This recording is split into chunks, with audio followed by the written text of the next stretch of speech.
کمیته حالتهای فوق‌العاده تاجیکستان خبر داد که روز 20 آگوست سال 2024 کارمندان ریاست خدمات ویژه جستجویی و نجات‌دهی از خدمات جمهوریوی بعد 4 روز جستجوها بالاخره جسد یک شهروند غرق شده ازبکستان را در آبانبار نیروگاه نورک پیدا کرده از آب بیرون آوردند.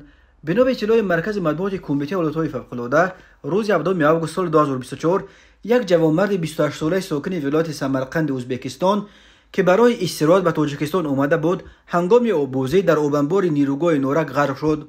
برای جستجوی جسد او بلافاصله کارهای جستجویی به راه انداخته شدند، ولی جستجوی جسد 4 روز دوام کرد. بالاخره روز 20 آگوست ساعت 14:20 نجات دهندگان جسد را پیدا کرده و از آب بیرون آوردند. جسد برای تحقیق و انتقال من بعد به زادگاه مرحوم ولایت سمرقند به دست مقامات مربوطه سپرده شده است. کمیته حالتهای فوق‌العاده با اظهار همدردی به پیوندان مرحوم بار دیگر از همه ساکنان و مهمانان جمهوری خواسته است که قاعده های آببازی را جدا رعایت کنند و جان خود را در خطر ناندازند.